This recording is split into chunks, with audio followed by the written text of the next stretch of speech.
Morning, everybody. Mark Zusman from Willamette Week. Really thrilled to be here with Tim Ingalsbee. Tim, you are the executive director. Is it pronounced Fuse, or how do you pronounce the name of your organization? Fuse? Well, we're Firefighters United for Safety, Ethics, and Ecology, and our acronym is pronounced FUSE. And these are the handheld torches that firefighters carry around for lighting prescribed fires and controlled fires and safety fires. Yeah. Oh, so it has a lot of meaning to firefighters, people in the fire community. But tell me about your organization and what its mission is. Well, we're an organization of current, former, and retired wildland firefighters, fire scientists, and managers, educators, students, forest conservationists who promote safe, ethical, ecological fire management. And we mostly do public education and policy advocacy on behalf of those themes. At the risk of asking you to oversimplify, what you and your organization stand for in terms of responsible forest management, how does that differ from conventional practice as it's being exercised in Oregon? Yeah, well, conventional forest management centers on commercial logging and all the various euphemisms for that. Conventional fire management centers on aggressive suppression and fire exclusion. Mm-hmm. So we differ from that in that we really advocate managing forests with fire, working with fire instead of fighting against fire at all times and all places. So where fires encroach and threaten communities, aggressively fight those, absolutely. But where it's burning in wildlands under moderate conditions, yielding beneficial effects, those should be managed and not extinguished. Let's talk about policy, Tim. I'm going to again oversimplify, and then you can fill in the colors. There is a long-standing debate within this state and across the country about how best to manage forests. 50% of our state's landmass are trees and forests. And a good portion of that is the responsible of the state to manage. Mm-hmm. Because of climate change, the ground is drier than ever. Mm-hmm. And so you have all this dry fuel. Mm-hmm. One of the controversies is you have all this dry fuel that's sitting on the ground, right? You go to forests, state forests, national forests, forests haven't been thinned. There's all this fuel just waiting to be torched. It is sort of, on the one hand, an inevitable part of forests, but some are suggesting we can be more aggressive at managing that. What has been the opposition to going in and thinning? Well, the trouble is what defines thinning. What I see called thinning winds up on the ground being something more like thicking, okay? Because what's desired by the timber industry and promoted by the forest agencies are commercial grade saw logs. So that's what they mean by thinning, is taking out the least flammable portion of big trees, their trunks. And what they leave behind is all the most flammable portions of trees, their needles and limbs.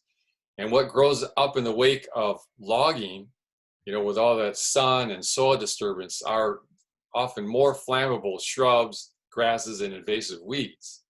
And so what they call thinning to reduce wildfire potential or risk or hazard actually does the opposite in all too many cases. And so if you're really talking about thinning, what needs to be thinned is the thin stuff. And that's a lot of the material that's accumulated on the ground surface, the dead needles and limbs. But the industry doesn't want that. It doesn't make them any money. And that's what really need to focus on. We're talking about managing the forest for fire hazards.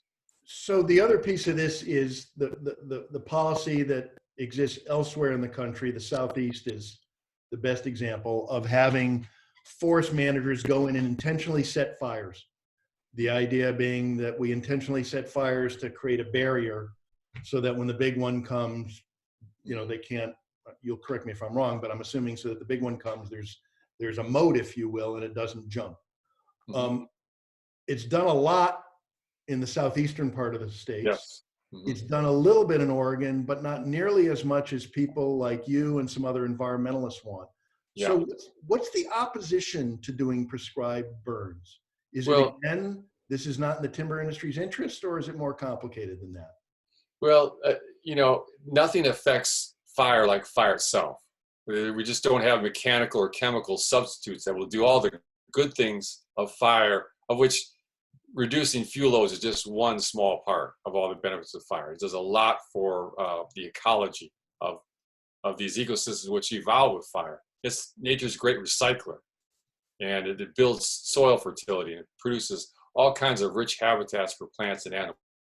Fire does it in ways that we don't have technological substitutes for. So prescribed fire is one way to get fire on the ground, and that's lighting fires under the best of conditions for controlling their behavior and achieving desired effects. Trouble is, where there's fire, there's smoke. And if the fire comes from prescribed burn of human hands and produces smoke, this is a nuisance to many people, a health hazard to some. They don't like it. There's a lot of regulations and constraints on it. It's also kind of expensive to, map this out and marshal all the resources and do all the planning work for it. And again and again, we may assemble all the plans and all the crews ready for prescribed burning, and then we lose those weather prescriptions, where if we were to light fire, it might not do what we want. So there's innumerable social and legal and financial constraints that limit prescribed burning, and barely any constraints on aggressive firefighting. And so in the absence, we are fighting all the fires that burn under moderate conditions that would probably produce the same or similar effects of prescribed fires. We're eliminating those. And then we say, well, we'll do those by prescribed fires, not wildfires. Well, we don't do those prescribed fires either. So what happens is, when fires do ignite under extreme weather conditions like they have done this past month, they're out of control. And they, in some cases, yield effects we don't want to see. So, what's your guess? Do you think that the events of the last 10 days are going to change thinking about how to manage and fight forest fires in this state? You're shaking your head no. That's a really good question, because we've had just successive years of tragic fire events. The Paradise in California, incinerated. You think that might be the turning point. Or a whole hotshot crew, the Yarnell Hills hotshot crew, or the crew killed in the Yarnell Hills fire. You think that was a turning point. Fire in Santa Rosa, a major metropolitan area. You'd think these will all be turning points. I'm hoping this is the turning point, the shift. It seems to be clear, though, until we get a real regime change in leadership, amongst policymakers. I'm not sure. Everything we hear, from the Trump administration, denying climate change. There's no climate change deniers on the fire lines. And, we need more logging. Well, they're slogging through, industrial wastelands now that have been burned over by these, clear-cut timber tree farms. These are all wrong directions. So I don't know. It's hard to say, My only hope is that it comes from the ground up, that people will demand change. And I guess beginning with the real issue is people are not safe, and they're losing their lives, they're losing their homes, and that's where we need to put the focus on. Not let's log somewhere off, in the hinterland miles away. Let's build a bigger fleet of air tankers and bombers and engines you know, we've tried that, we've done that, and we've spent a lot of blood and treasure, you know, and are failing. So it's time for a significant shift in our whole philosophy and relationship with fire and the land itself. And I think people are ready for that. I hope our policymakers, our leaders will catch up to where our people are at.